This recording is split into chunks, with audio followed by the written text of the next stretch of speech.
Meus irmãos e minhas irmãs, paz e bem. Hoje nós celebramos a memória de São João Crisóstomo.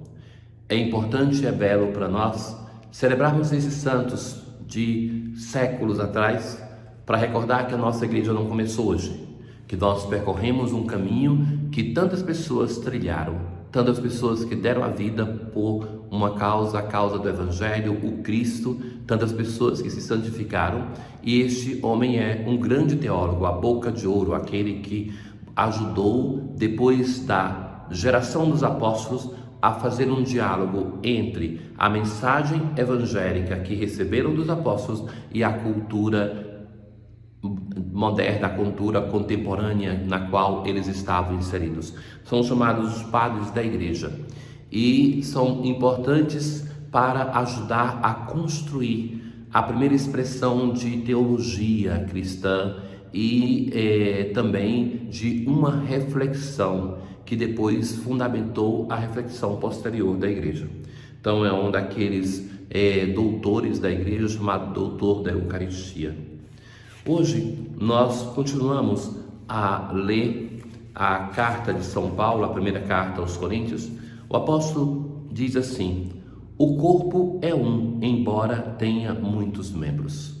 Nós hoje vamos encontrar aquela comparação que faz o apóstolo entre o Cristo cabeça com o seu corpo, com o corpo humano, para dizer que todos nós somos ligados a um corpo, que sem o corpo, como cada membro do corpo, sem o corpo não tem importância, mas cada membro tem a sua função.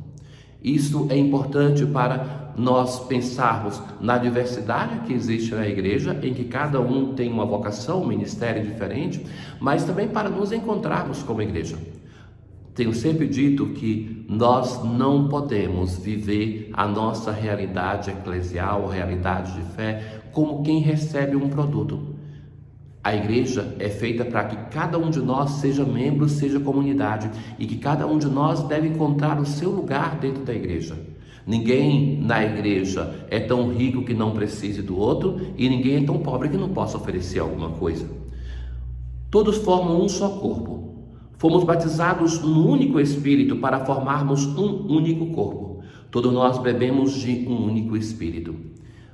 O local onde eram colocados os batistérios no início da igreja, primeiramente fora da igreja, fora do templo, para dizer que essas pessoas não eram ainda os catecúmenos, membros da igreja.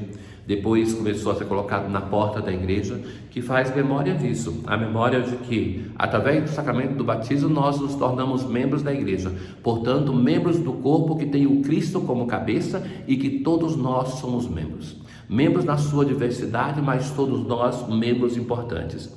Mas tem alguns membros que recebem uma missão específica. Por isso o apóstolo Paulo vai dizer assim: na igreja Deus pôs, em primeiro lugar, os apóstolos, em segundo lugar, os profetas, terceiro lugar, os que têm o dom e a missão de ensinar, depois outras pessoas com dons diversos. Vejam que o primeiro, o segundo lugar e o terceiro são ligados à força da palavra. Os apóstolos, os profetas e aqueles que têm o dom e missão de ensinar. Eles têm o dever de ensinar a palavra, que é a palavra de Deus, de transmitir para a nossa comunidade, e cada um, eu que tenho essa função do administrar a palavra, como por exemplo neste momento, mas sobretudo na dimensão da liturgia.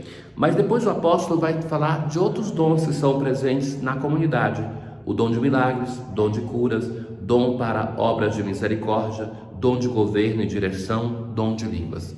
Não nos iludamos, meus irmãos, são todas funções importantes. Existe uma tendência hoje em muitos setores de vida de igreja, aquele de desprezar o dom de governo, como se nós, igreja, não precisássemos da hierarquia, do Papa, dos bispos, e de valorizar aqueles que são chamados dons carismáticos.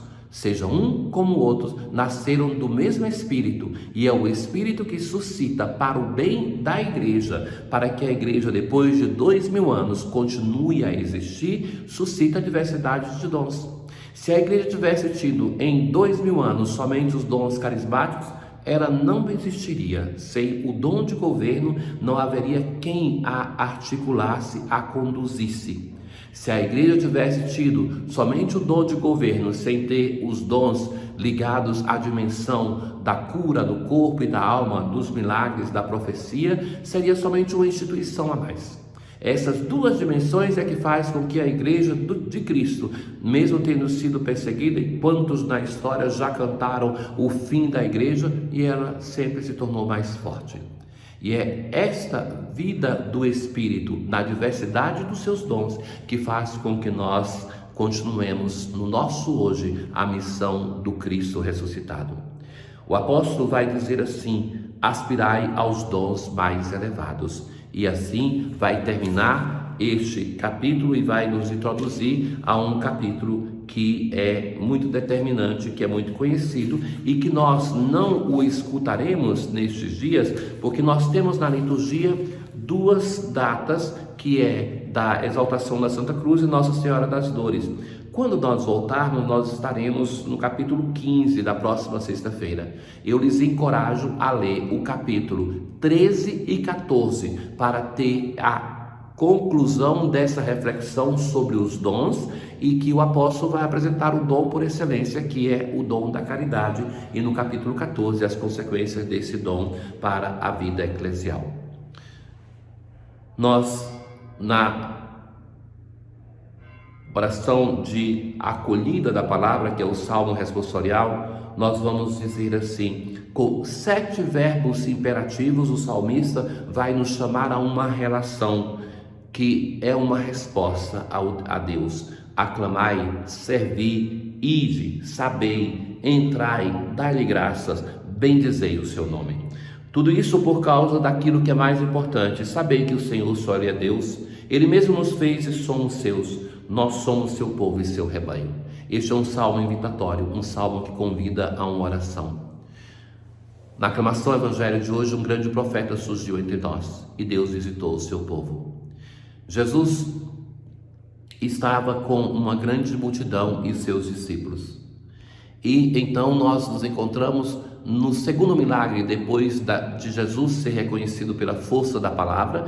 Tem aquele milagre que é pedido pelo centurião, e agora Jesus está diante desta viúva que tem um único filho. Seria a desgraça social pior. Ou seja, a viúva não tinha um sustento social, vivia de esmola, e o filho que poderia ajudá-la, então também vem a morte. E veja que se diz no evangelho assim: ao vê-la, o Senhor sentiu compaixão para com ela e disse, aproximou-se, tocou, vai dizer: jovem, eu te ordeno, levanta-te.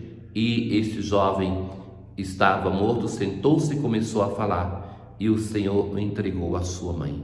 São aqui também 7 verbos, através dos quais se mostra que o protagonista dessa situação, desse milagre, é o Senhor Jesus. E Ele o faz porque se move de misericórdia e compaixão para com esta mãe no seu sofrimento. Todos ficaram com muito medo e glorificavam a Deus, dizendo: um grande profeta apareceu entre nós, e Deus veio visitar o seu povo. Reconheciam a grandeza de Jesus pela palavra, quando ele estava pregando antes, e agora reconhecem a grandeza de Jesus pelos seus atos. Jesus anuncia com palavras e com atos. Agora é Ele, através de gestos concretos, que manifestam mais do que o seu poder, sem negar o seu poder, mas manifesta a raiz dos milagres de Jesus, que é a sua capacidade de se compadecer, de ter misericórdia. Aprendamos do Senhor. Diante de qualquer pessoa, até mesmo de quem não me é simpático, eu devo ter a capacidade de me compadecer, de ser solidário, de ter entranhas de misericórdia para com o meu irmão. E a notícia do fato espalhou-se pela Judéia inteira e por toda a redondeza. Na oração de hoje: ó Deus, força dos que em vós esperam, que fizestes brilhar na vossa igreja o bispo São João Crisóstomo, por admirável eloquência e grande coragem nas provações. Dai-nos seguir os seus ensinamentos e robustecer-nos com sua invencível fortaleza. Tenham todos um bom dia, que Que nesse dia nós tenhamos entranhas de misericórdia, para que, como Jesus, sejamos capazes de solidariedade. O Senhor esteja convosco, Ele está no meio de nós. Abençoe-vos o Deus Todo-Poderoso, o Pai, o Filho e o Espírito Santo. Paz.